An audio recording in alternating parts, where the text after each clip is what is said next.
parlé beaucoup de la France-Afrique. Est-ce que vous l'avez vu de vos yeux? Oui, j'ai vu la France-Afrique de mes yeux. J'ai vu comment ce système est fait à la seule couloir unique de la France. Ça, c'est vraiment, il faut dire les choses telles qu'elles sont. Je l'ai vu comment nos systèmes financiers restent totalement sous domination, exclusivement dans l'intérêt du développement de la France. J'ai vu comment ce système fragilise, c'est-à-dire que ce n'est même pas qu'un seul fonctionnaire en France de Quai d'Orsay peut bloquer tout un pays. Je l'ai vu. J'ai vu la France-Afrique de mes yeux. Et ce que nous avons vécu ces 4 mois, c'était une bataille contre ces réseaux pervers. On a parlé à l'époque de création de la monnaie ivoirienne. Une monnaie ivoirienne indépendante de la France. Oui. Est-ce que c'est vrai qu'elle était déjà prête, qu'elle aurait été prête le 15 mai s'il n'y avait pas eu les événements du 11 avril? Oui, je suis obligé de le dire. Si on n'avait pas les événements du 11 avril et que la BCAO continuait de cette façon, le 15 mai, nous avions notre monnaie. Et ça, nous n'avons pas le choix. Nous n'avions même pas le choix. Parce que, à un moment donné, nous serions en rupture de coupure d'argent. On aurait été en rupture de coupure d'argent. Parce que la BCAO est alimentée, notre circuit est alimenté à partir de Dakar, qui commande par rapport à qui renouvelle. Et la sortie de la masse monétaire en Côte d'Ivoire est énorme, puisque la bancarisation n'est pas forte. C'est-à-dire que les instruments de paiement autres que le numéraire sont très faibles. On n'utilise pas la carte, les chèques, on a peur des chèques, donc tout le monde en espèce. Donc il y a beaucoup de circulation de monnaie. Et le système qui a mis en face en nous assistant, c'était ça, empêcher la BCAO de pouvoir recycler la monnaie et d'avoir des nouvelles monnaies, de sorte que nous soyons en rupture de monnaie fiduciaire. Et est-ce que cette monnaie ivoirienne pouvait marcher? Ah oui, contrairement à ce qu'on dit, elle aurait pu marcher et totalement marcher. Contrairement à ce que la monnaie ivoirienne, contrairement à ce que les gens pensent. Et je pense que d'ailleurs, avant que je n'aie plus loin, l'une des raisons de la guerre précipitée était celle-là. Les gens savaient. Ils savaient que 15 mai, la Côte d'Ivoire aurait eu sa monnaie. Et alors, ça aurait entraîné toute la sous-région. Pourquoi? C'est très simple. Le camp de Burkina vient au port d'Abidjan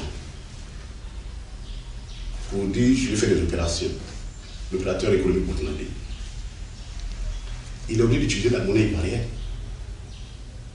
Quand le Malien, le Nigérien vient vendre ses bœufs en Côte d'Ivoire, il est obligé d'utiliser la monnaie ivoirienne. Quand sa population burkinabé qui est là, qui opère en Côte d'Ivoire et qui fait la richesse pour exporter vers leur pays, dans le cas de la solidarité africaine, pour lequel je suis totalement d'accord, je ne suis pas opposé à cela. La solidarité africaine nous oblige à cela, et c'est la seule façon pour nous en sortir, et le faire en monnaie africaine. Quand vous avez 40% de la masse monétaire qui circule, qui vient d'un pays, forcément, vous détenez 40% de l'économie. Ça veut dire quoi? Que la monnaie que nous allons créer d'aller devenir une devise. Forcément, il y a des choses, ou bien les autres nous suivaient dire au coup, nous, on adopte cette monnaie. Ou alors elle utilisait comme devise, mais elle s'imposerait d'elle. Le dollar s'impose, c'est un exemple rapidement, s'impose parce qu'il y a l'économie américaine. Puisque tout ce que vous le faites en dollars.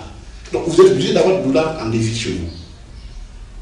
Donc la monnaie allait parfaitement marcher. Ça, nous n'avons aucun doute là-dessus. Et le problème que nous aurions eu et pour lequel nous avions dit à la solution et la parade, c'était que le gouvernement français refuse de nous rétrocéder notre position nette qui était dans notre trésor, qui était de l'ordre de 2000 milliards de francs CFA. Ça, ils auraient pu, bon, et comme c'est dans ce conflit-là, ils auraient pu dire non, nous ne sommes pas d'accord, et puis ensuite, et nous avons déjà trouvé la formule. Nous avons trouvé la parade. Donc le 15 mai, s'ils n'avaient pas fait ça, nous étions partis. Et c'est pourquoi ce gouvernement-là, je suis malheureux qu'on n'ait pas laissé ce gouvernement faire ce qu'il avait envie de faire pour venir aux Ivoiriens. Le 15 mai, nous avions envoyé notre monnaie, et elle allait marcher. Ok. Alors, aujourd'hui, vous êtes en exil. Vous êtes le porte-parole du président Gbagbo. Comment vivre en exil et porter cette parole-là? Vous rencontrez des dirigeants africains, comment vous êtes accueillis et comment vous le vivez vous-même personnellement? Ok, en tant que porte-parole du président Laurent Gbagbo, je suis en exil, lui en prison. Alors, nous sommes dans un exercice très difficile. Je disais à un ami, je dis c'est la quadrature du cercle. Comment faire pour faire un cercle? Transformer un cercle en carré, c'est très difficile. Trouver 4 côtés à un cercle, c'est très difficile. Parce que il faut savoir, au plus profond de vous-même, ce qui fait que l'homme pour lequel vous portez la parole, quel est son combat. Savoir lire dans son absence, dans son silence, qu'est-ce que je vais dire, et il faut apporter ce message-là. J'ai été nommé porte-parole par le président Laurent Gbagbo le 26 mai.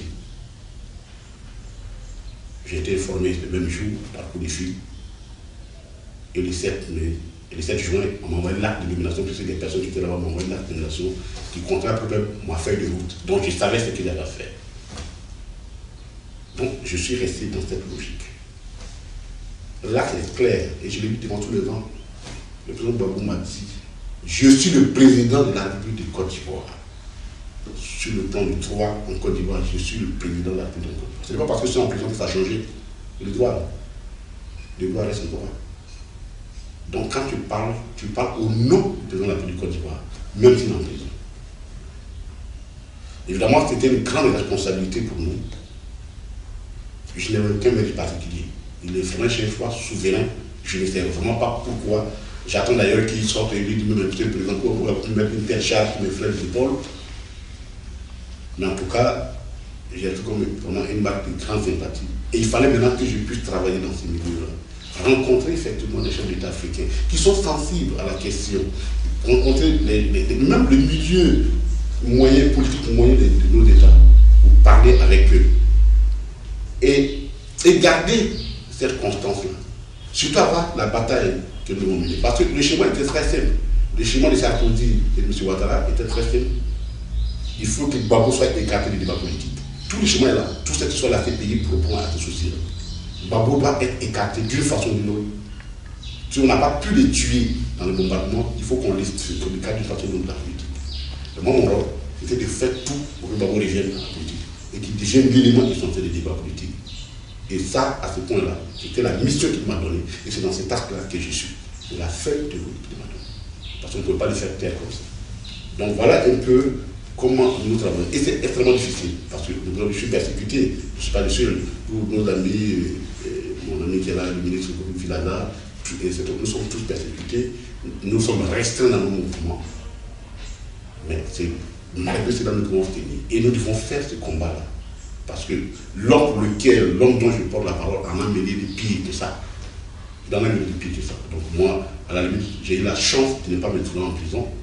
Ben, il faut que j'apprenne à vivre avec ces contraintes-là, ces difficultés, pour pouvoir porter ce message qui est resté. Parfois dans des conditions difficiles, mais je le fais vraiment avec beaucoup de joie, parce que je pense que moi, ça, je dois à ces messieurs-là. Et beaucoup d'Ivoiriens doivent beaucoup de choses à ces messieurs. Et pour lui, nous devons accepter vraiment tous les sacrifices et toutes les restrictions. Et Dieu sait qu'il y en a beaucoup. Est-ce que vous pouvez nous raconter, pour finir, votre 11 avril 11 avril, c'est une date importante, 11 avril 2011. Oui, alors,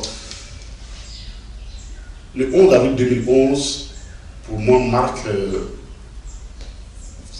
c'est à la fois une date de tristesse, mais une date d'espérance pour moi. Moi, j'ai l'honneur de voir le président le 10 avril. Il voulait me voir de ma cachette. Je me suis masqué et je l'avais rencontré le président qui voulait me voir. Le président de la République il est resté président de la République avec toute l'autorité qu'il avait. Quand je l'allais voir, parce que je l'avais vu le 4, je l'ai vu le 31, je l'ai vu le 4 et je l'ai vu le 11, le 10. Quand le 10 est arrivé, j'ai vu la résidence du président de la République. En fait, on ne peut pas être traitement un homme.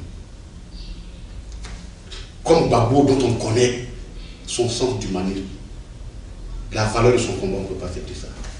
Tout le pan de la maison était totalement, le palais était, le pan collé à la résidence du chef de l'ambassadeur, c'était déjà fessé. Il y avait la fumée. Le pan collé à la résidence de l'ambassadeur de France. De France, l'ambassadeur de France. C'est tombé. On m'a montré le lieu où le porte-parole des forces militaires, le colonel Babri, a été tué par des snipers postés depuis la résidence du chef de la résidence de l'ambassadeur de France. On m'a montré le lieu. Je suis rentré dans la résidence. Mais j'ai rencontré un homme. Et c'était ce jour-là, quand je suis sorti, d'où dit ce monsieur, d'où il dit cette force et cette conviction. Ça fait sur 10 jours, il était sur le bombardement. Mais vous lui parlez et vous ne voyez aucune rancune, haine ou ressentiment en lui. Il continue de nourrir des ambitions, il m'a donné des instructions pour nourrir les ambitions de la Côte d'Ivoire. Et je suis parti du président de la République vers 15h30. Je n'avais même pas encore atteint l'école de police quand les premières bombes ont commencé sur sa résidence. Je suis resté, je suis allé libre pour retrouver ma cachette. Je me suis enfermé. Et c'est le lendemain vers 15h, vers 11h, 13h qu'on m'a appelé, le couple d'amis qui m'avait hébergé m'a appelé, me dit qu'on a arrêté le chef. Évidemment, toute la nuit, j'étais resté en ligne avec tout Tago, j'ai beaucoup parlé avec Tago, personnellement, avec Boubacar. Je suivais les mouvements. Et puis quand on m'a dit, je l'ai vu à la télévision, cette image qu'on a voulu humilier, j'ai eu ce sentiment-là. Je dis, c'est une grande de tristesse, mais ça doit être vraiment un jour d'espérance. Parce qu'il n'est pas mort. Et c'est là qu'on me rappelle le soir. Je fais un coup de fil pour me dire qu'on me demande d'aller nous retrouver puis à l'ONU nous demande de nous retrouver à l'hôtel, dans un hôtel de la place, sous sa protection. Alors ça, j'ai trouvé ça, pour moi, c'était la dernière provocation du tout. Mais moi, j'ai vu les soldats de l'ONU faire la guerre, ce jour-là. Je les ai vus tirer sur nos soldats. Je ne pouvais pas me constituer sous la protection de quelqu'un qui venait de me faire la guerre. J'ai dit à toutes ces personnes qui m'appelaient, je dis, je n'accepterai jamais ça. Je n'accepterai jamais ça. Je vais être cohérent avec moi jusqu'au bout. Pour moi, je faisais partie d'un gouvernement qui avait demandé à l'ONU de partir. Donc, je n'ai plus besoin d'accepter l'ONU. Je lui ai dit, pour moi, s'il me tue, nous allons tuer, mais s'il ne me tue pas, moi, je ne vais pas l'écrire. Mais je vais en essayer pour continuer le combat. Je n'ai pas les moyens de mener les armes contre eux. Nous n'avons pas cette culture en nous, le combat armé. Mais le combat des idées, nous allons le mener. Et pour nous, le combat des mots est fini. Donc, c'est pourquoi je dis le 11 avril, il est le jour d'espérance pour nous. C'est le jour d'espérance. Alors, il fallait que nous organisions pour faire sortir ma famille. Et puis pour nous débrouiller pour sortir. Voici comment nous avons vécu. Et moi, de ma position, là où j'étais, je voyais tous les bombardements. J'ai vu comment les camps à Kouédou ont été détruits. Je n'étais pas loin. J'ai tout vu. Je ne peux pas accepter que l'ONU, je ne peux pas donner cet acquis moral à l'ONU. Je ne peux pas l'accepter. Et je crois que je ne suis pas le seul. Tous ceux qui sont sortis ces jours-là ont refusé ça, cette édition-là, de cette façon-là. On ne peut pas le faire, pas l'ONU. Voilà comment j'ai vécu le monde.